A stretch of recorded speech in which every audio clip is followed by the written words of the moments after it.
지금 뭐 하고 계신 거예요? 이거 저희가 개발한 그 살균 핸드레일 세척 장비인데 세척력하고 품질 테스트 하려고 준비 중입니다. 이게 정말 지워진다고요? 백문이 불여일견. 내 눈 제작진 앞에서 가동 시작. 그런데 없다, 없어. 케첩과 밀가루 모두 감쪽같이 사라졌다. 아니, 위에 있던 이물질이 다 어디 간 거예요? 이쪽 안에 다 돼 있어요. 기술자가 기계 내부를 열자 케첩과 밀가루를 맛있게 소화시킨 스펀지가 모습을 드러낸다. 핸드레일 돌면서 이 기계 안으로 통과하게 되어 있습니다. 통과가 되게 되면 안에 있는 롤러에 이물질이 세척이 되면서 살균 액상이 자동으로 분사가 되던 상황에서 살균을 하고 이물질 제거가 동시에 되는 겁니다. 두 번째 기술은 바로 에스컬레이터 핸드레일 살균기. 기기에 내장되어 있는 스펀지와 세척 롤러 그리고 자외선 램프가 상호작용하며 핸드레일의 청결을 담당하고 있다는데, 그렇다면 구체적으로 어떤 원리를 통해 살균기가 작동되는 것일지. 이쪽은 저희 이제 세척부 쪽의 기능을 담당하고 있는 부분입니다. 기기 안으로 세척액을 주입하면 이 상태에서 액상에 이 펌프가 액상을 빨아들인 다음에 솔밸브가 열리는 순간 스펀지를 향해 세척액 발사. 스펀지로 1차 세척을 마친 후 다음 과정은 상단의 롤러로 바통 터치한다고. 스펀지 쪽에 1차적으로 살균 액상이 분사가 되고 마지막 롤러가 반대 방향으로 돌면서 핸드레일에 먼지와 이물질을 안쪽으로 털을 하게 돼 있습니다. 뿐만 아니라 세균 번식의 주요 원인인 온도를 감지하는 온도 센서와 미세먼지 감지 센서까지 내장되어 있다. 거기다 효율적인 관리를 위해 고안된 또 하나의 기술. 이렇게 휘어진 롤러 구조에도 기술자의 의도가 숨어 있단다. 이 3단 롤러를 이용해서 표면을 가장 효율적으로 세척할 수 있는, 살균할 수 있는 부분을 가장 중점적으로 생각하면서 개발을 하게 됐습니다.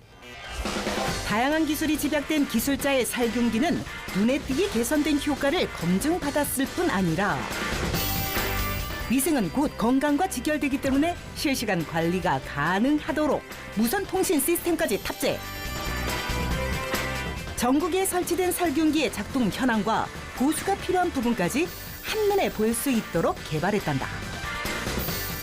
핸드레일을 살균해주는 장비이다 보니까 제품상에 조금이라도 그 가동이 중단되는 문제가 생기면 레일에 다시 또 세균이 번식하기 때문에 그래서 저희가 신속하게 관리를 하기 위해서 실시간으로 모니터링을 하고 있습니다. 하루에도 수많은 사람의 손을 타는 공공장소 에스컬레이터. 실제로 공공시설물 세균 검출량 조사에서 핸드레일은 높은 순위를 차지하고 있다. 24시간 관리를 해주고 살균을 해주는 그런 제품이 있었으면 좋겠다는 생각을 하게 되고요. 그래서 그 이후로 특허 출원을 하고 지금까지 제품 개발을 이어지고 있습니다. 유동인구가 많은 전철역 지하상가. 에스컬레이터에 설치된 기술자의 살균기는 연결 고리를 풀고 하단 레버만 잡아당기면 손쉽게 탈부착할 수 있는 것도 큰 장점. 소모품이나 살균 액상을 쉽게 교체할 수 있기 때문에 쉽게 운영하는 것도 쉽고 양후에 유지 보수하는 것도 쉽게 하면서 큰 비용을 들이지 않고 관리가 가능한 제품입니다. 사고 예방을 위해 꼭 필요하지만 위생에 대한 불신으로 외면받았던 핸드레일. 이제는 기술자들의 노력 덕분에 위생은 물론 안전까지 보장됐단다. 유레카!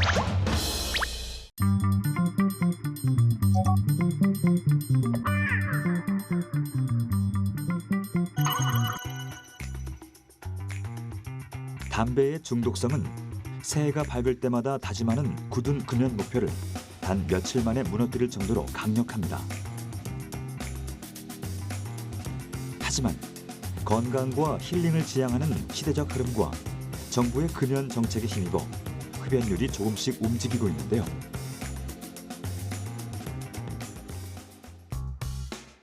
지난 20년간 성인 남성 흡연율은 지속적으로 감소하고 있으며 2018년엔 흡연율 36.7%라는 역대 최저치를 기록했습니다.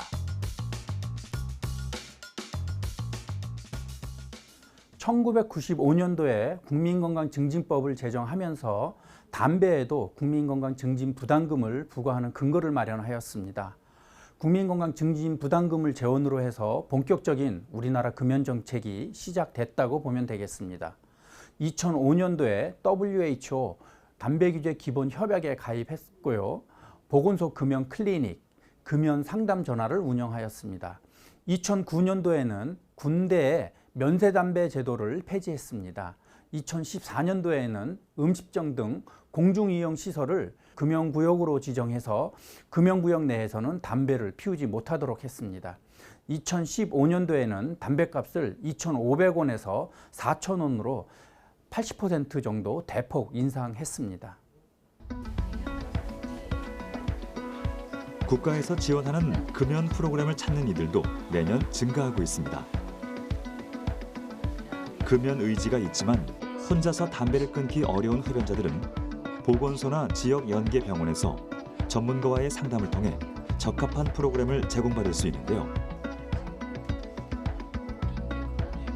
원한다면 누구나 혜택을 받을 수 있는 금연 지원 서비스는 세계보건기구가 채택한 담배 규제 기본 협약에서 명시하고 있으며 우리나라 또한 적용하고 있는 6대 금연 정책 중 하나입니다. 일명 엠파워 프로젝트라고 불리는데요. 흡연 실태와 금연 정책을 모니터링하고 간접 흡연으로부터 국민을 보호하며 금연 지원 서비스를 제공하고 흡연의 위험성 경고, 담배 광고 규제, 담배세 인상 정책이 이에 포함됩니다.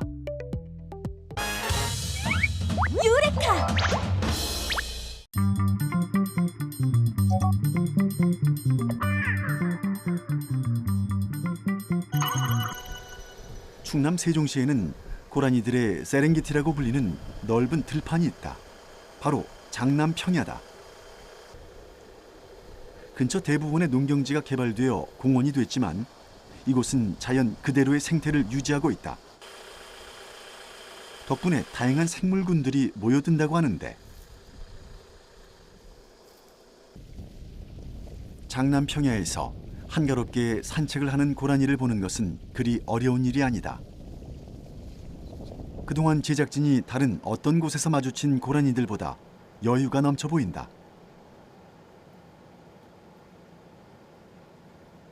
자동차가 지나가도 도망치지 않고 여유롭게 먹이를 먹는 모습이 자주 포착되는데 대체 어떤 환경 요인이 녀석들을 이렇게 만든 것일까? 외부 기온이 영하 13도로 기록된 날 흐르는 냇물마저 꽁꽁 얼려버리는 겨울 추위 속에서도 논두렁의 물은 얼지 않았다. 지하수를 퍼올리기 때문인데 깨끗한 물을 좋아하는 고라니뿐만 아니라 다른 야생동물들에게도 겨울철 귀한 생명수가 된다.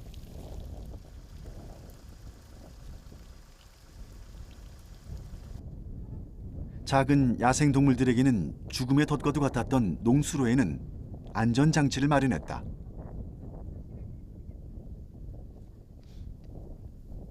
나무로 된 널빤지 한 장은 녀석들에겐 생명을 구하는 동아줄이 된다.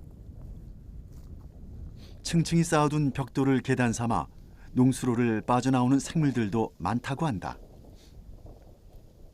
이제 어린 고라니나 작은 고라니들이 여기 가끔 빠져가지고 갇히는 경우가 있었어요. 그래서 5월달 되면은 어린 고라니들이 여기 갇혀가지고 뭐 오리도 그렇고 못 나오는 경우가 많았는데 그래서 이렇게 탈출로를 나무로 만들어준 뒤로부터는 이제 갇히는 고라니들이 거의 없어졌어요. 고라니 때문에 못 살겠다는 아우성이 시골 마을 곳곳에서 들려오는 가운데 과연 우리나라에 이렇게 오롯이 고라니를 위해 존재하는 공간이 얼마나 될까? 그리고 우리는 그렇게 오랜 세월 고라니와 함께 살아왔으면서 고라니에 대해 얼마나 알고 있을까? 고라니 문제에서는 사람들이 로드키 것과 농작물 피해 때문에 고라니를 이제 농사짓는 분들 중에 몹시 싫어하는 분도 계십니다. 하지만 이제 죽여서 없애는 게 능사가 아니라 고라니가 싫어하는 거, 좋아하는 거 좀 더 연구를 하면은 다른 길도 있습니다. 가령 여기서 농사짓는 분들 중에 고라니가 감자랑 깨를 건드리지 않아요. 깻잎의 향을 싫어해서인지 깨를 건드리지 않아서 그걸 착안을 해서 논 주변에 빽빽하게 들깨 농사를 지으시면서 논을 보존을 하고 고라니가 오지 못하게 하는 이제 서로 윈윈하는 방법을 쓰기도 하십니다. 그래서 고라니의 생태에 대해서 우리가 좀 더 알게 되고 다가가고 고라니가 좋아하는 것, 싫어하는 것에서 무조건 없애버리거나 죽이지 않고 해결할 수 있는 방법이 많이 있다고 생각합니다. 유레카!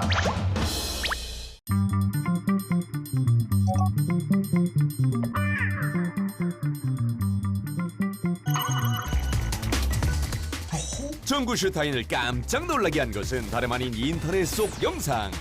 연필심을 전자레인지에 돌리고 물에 헹궈주자 놀랍게도 다이아몬드가 나온다. 다이아몬드? 언빌리버블! 과연 사실인지 실험 right now! 다이아몬드를 만들기 위한 준비물, 연필과 접시, 그리고 물. 또 전자레인지만 있으면 된답니다. 우선 연필 속에 있는 이 흑연만 분리를 시켜주도록 하겠습니다. 흑연을 빼기 위해 연필을 깎아주는데요.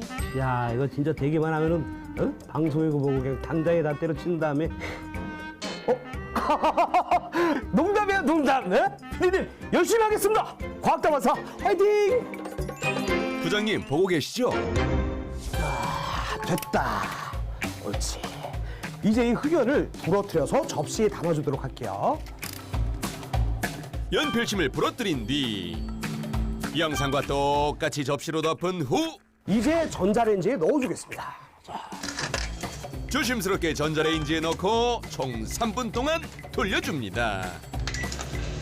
야, 이거 진짜 다야 되기만 하면은 우리 오늘 점심은 이태리 가서 먹고 저녁은 프랑스 가서. 허허, 김치국도 잘못 마시면 체한다던데. 오? 지금 다 됐습니다. 한번 열어보도록 할게요. 드디어 다가온 확인의 시간. 영상에서처럼 과연 다이아몬드가 있는지 찾아보도록 하겠습니다. 과연 다이아몬드는? 뭐요? 이거 그냥 전혀 변화가 없어요. 그냥 일반 흑연입니다. 흑연. 영상처럼 물을 부어 헹구어 보기로 했는데요. 물을 넣어뒀으니 다시 한번 문질러 보겠습니다. 제발 제발 나와야 되는데 제발. 강한 염원과 함께 문질러 보지만 그냥 연필심이었다. 아, 참. 이거 보시면 하나도 변화가 없습니다. 아, 이게 뭐야? 내 다이아, 내 강남 빌딩, 마이 드림, 마이 머니. 그렇다면 도대체 이런 영상이 나온 이유는 무엇일까요? 사실 흑연으로 다이아몬드를 만들 수 있습니다. 네? 그게 가능하다고요? 흑연과 다이아몬드 모두 탄소 원자로 이루어져 있기 때문인데요. 단지 원자 배열이 달라서 투명도라든지 굵기 등의 특성이 달라지게 된 것입니다. 천연 다이아몬드의 경우에는 1300에서 1800도씨 정도의 고온 그리고 약 6만 5천 기압 정도의 고압에서 생성되게 되는 것입니다. 다이아몬드가 생성되는 근원암은 kimberlite로 지하 깊은 곳에 위치한 화산암체인데요. 땅속 깊은 곳에 묻혀있던 다이아몬드는 화산 폭발로 지표면에 나오게 됩니다. 인공 다이아몬드 같은 경우 인위적으로 이와 비슷한 온도와 압력을 가해 만드는데요. 이를 HP, HT 방식이라고 부릅니다. 전자레인지로 다이아몬드를 만드는 건 가능한가요? 에이, 그건 불가능합니다. 그렇지, 다이아몬드 빠이.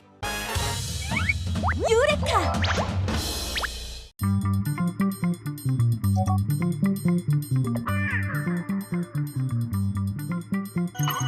야, 이거 나발을 한번 만들어. 물을 3분의 1 넣고 색소 또는 물감을 섞어준대. 3분의 1이니까 3분의 150 정도 넣으면 돼. 이 정도? 200.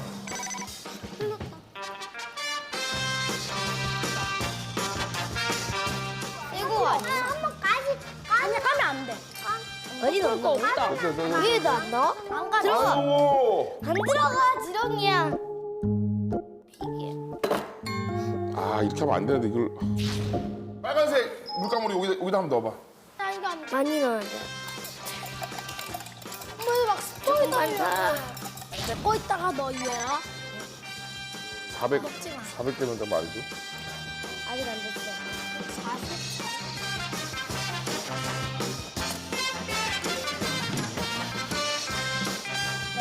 이거 발포 비타민은 진짜 예뻐. 넣어봐. 좀 넣어봐. 하나, 둘, 셋. 오, 올라온다, 아니야, 올라온다, 이 정도가 아니야. 이 정도 많이 아니야? 돼야 돼. 하나 더. 하나 더 넣어. 좀 더 줘야 돼. 이거 완전 돼. 뭐야. 오. 이거 물 방울이 지금 여기 기름 위에 뜨는 거지 지금. 나 그때 빨간 휴연이 물감 언니가 오. 갖고 가는 막 그거지. 오. 이게 왜 램프야? 원래 이게 아니라 이게 원래 방울이 떨어진 것처럼 보이는데 오. 발포 비타민 너무 많이 넣어서 잘. 근데 무서운 것이 그러니까 조명. 짠. 기름 넣고 핸드폰 올리면 안 될까? 불안하니까. 기름 넣고 핸드폰 올리면 안 될까? 불안하니까. 오, 위에라.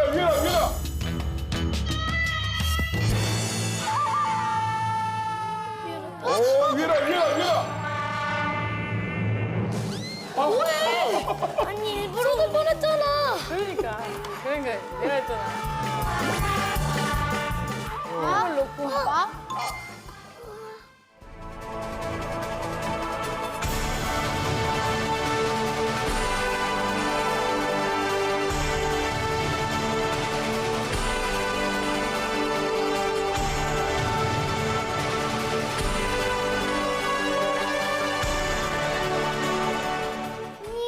왜 이렇게 되는 거야? 왜냐면 원래는 물이랑 기름이랑 안 섞이는데 맞아. 발포 비타민 넣으면 이산화탄소가 생겨가지고 섞이는 거야. 그래가지고 끝나면 약간 섞여 있어.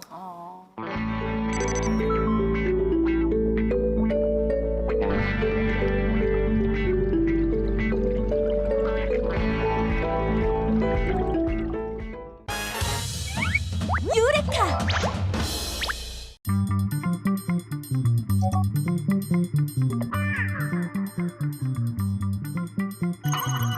우리가 흔히 보는 신호등의 불빛은 대부분 LED로 만들어져 있는데요.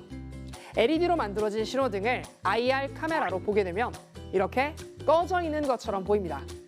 하지만 자동차의 후미등은 IR 카메라로 봐도 잘 켜져 있는 것처럼 보이죠. 바로 전구를 쓰고 있기 때문입니다. 여기에서 전구와 LED 등이 빛을 만들어내는 방식이 다르다는 것을 알 수 있어요. 어떻게 다를까요? 먼저 LED 등입니다. LED를 쉽게 설명하자면 전기 에너지를 빛 에너지로 변환시켜주는 광 반도체입니다. LED 등은 다이오드라는 반도체 수사를 이용해 만들게 되는데요. 다이오드는 N형 반도체와 P형 반도체를 접합시키면서 만들어지게 됩니다. 이때 P형 반도체의 플러스극, N형 반도체의 마이너스극의 전압을 걸어주어 전류를 발생시키게 되면 P형과 N형의 경계면에서 이루어지는 에너지 B 사이를 이동하는 전자의 흐름 때문에 빛이 발생하게 됩니다. 이것을 발광 다이오드, 즉 LED라고 부르고 있으며 이러한 원리를 통해 만들어진 빛을 우리는 전기 발광이라고 부릅니다. 다음은 전구입니다. 전구는 필라멘트라고 불리는 일부러 저항이 좀 큰 상태로 만들어진 소자에 의해 빛을 만들어냅니다. 그런데 놀랍게도 이 소자가 만드는 빛은 전류를 통해 자신을 뜨겁게 달궈서 그 뜨거워진 열에 의해서 발생하는 복사 에너지, 즉 빈의 변이 법칙을 통해 만들어진 가시광선입니다.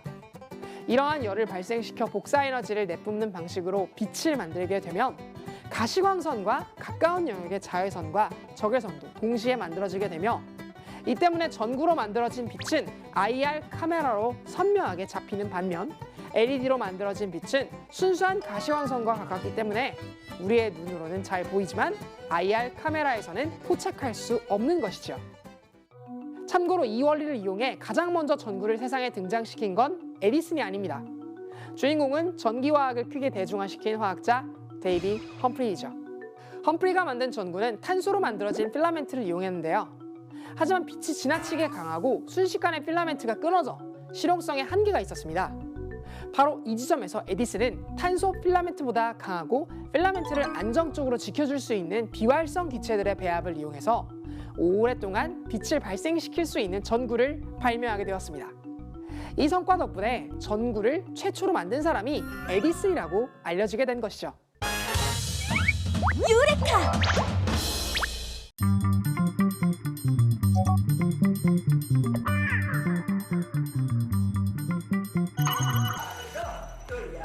전문가의 도움 없이 혼자 운동을 하더라도 올바른 자세를 익힐 수 있는 방법은 없을까? 홈트족이라면 누구나 고민할 수밖에 없었던 문제가 손쉽게 해결된 건데요. 운동기구와 앱을 연동하는 프로그램을 통해 혼자서도 손쉽게 운동 코칭을 받을 수 있게 된 겁니다. 그렇죠. 좋아요. 좋아. 쭉 위로 업. 그렇죠. 지금 총 한 260번 정도 돌렸어요. 28칼로리. 조금 있으면 이제 30칼로리 도달해요. 내가 훌라후프를 몇 번 돌렸는지, 그로 인해 얼마만큼의 에너지가 소모됐는지 앱을 통해 확인할 수 있는 건데요. 그렇죠. 이게 왼쪽으로 244번을 돌리고 오른쪽으로 143번을 돌렸다는 거예요. 여기 보면 데일리 골이라는 게 있어요. 그래서 내가 하루에 뭐 377칼로리 자신의 운동량과 패턴을 정확히 알 수 있기 때문에 운동 계획을 세울 때도 도움이 됩니다. 인제 10%한 거예요. 홈트족들을 위한 여러 가지 스마트한 기능이 탑재돼 있는 훌라후프. 여기엔 어떤 과학적 원리와 기술이 숨겨져 있는 걸까요? 를 만들었고요. 보시면 여기에 이제 가속도 센서가 들어있고 또 블루투스 통신 기술을, 그리고 실제로 또 사람의 허리 굵기에 이용자가 따라서 훌라후프를 돌릴 때 변하는 움직임의 값이 가속도 센서를 통해 데이터로 전송돼 그 운동량을 산출해내는 원리입니다. 아무리 스마트한 기능이 많더라도 운동기구가 너무 무겁거나 통증이 느껴지면 무용지물이죠. 대부분의 훌라후프가 지압을 위해 딱딱한 재질로 이루어진 반면 이 기구는 탄성을 지닌 플라스틱 소재, 엘라스토머를 사용해 이용자가 통증 없이 사용할 수 있습니다. 또한 기본 무게는 1.7kg이지만 원하는 만큼 무게추를 추가해 운동 강도를 높일 수 있습니다. 가장 핵심적인 기술은 이용자의 움직임을 정확히 파악하기 위한 가속도 센서. 제품 개발 초창기에는 그 크기가 손바닥보다 크고 무거워서 훌라후프에 장착하는 데 어려움이 많았다는데요. 꾸준한 기술 개발을 통해 센서의 크기를 10분의 1 이상 줄이는데 성공할 수 있었습니다. 바로 이것이 이용자의 데이터를 활용해 보다 정확한 운동을 돕는 훌라후프가 탄생하는 데 결정적 역할을 한 것이죠. 유레카!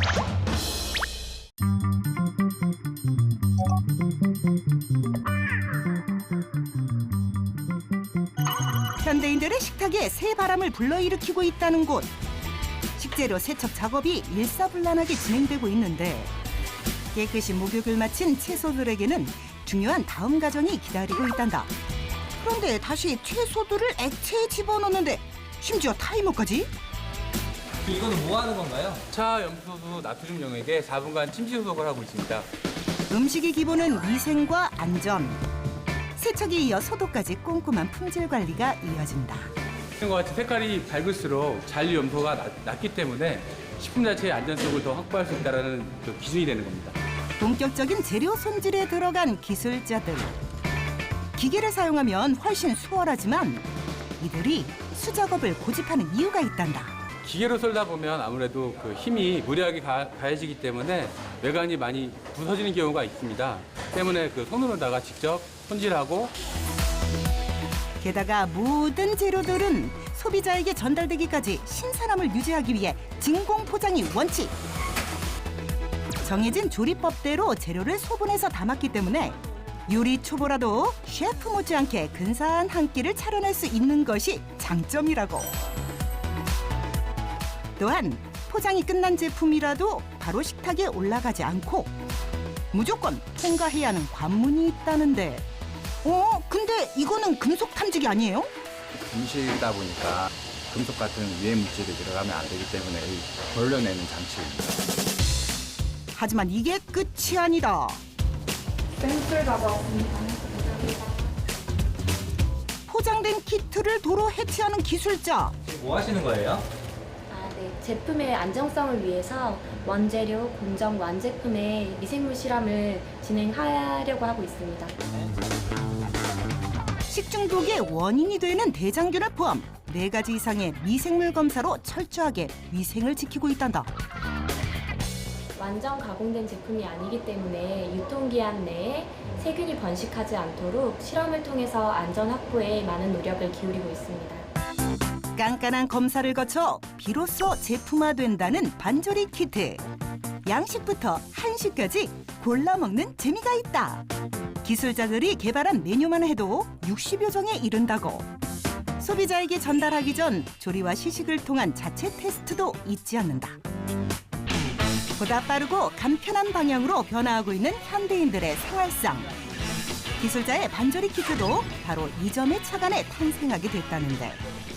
제가 1, 2인 가구가 증가하고 있고 그 외에 어떤 요리를 못하는 사람들을 타겟으로 하다 보니까 요리를 DIY 제품처럼 진행을 하면 많은 사람들이 간편하고 쉽게 요리를 할 수 있겠다는 생각에서 밀키트 사업을 시작하게 되었습니다.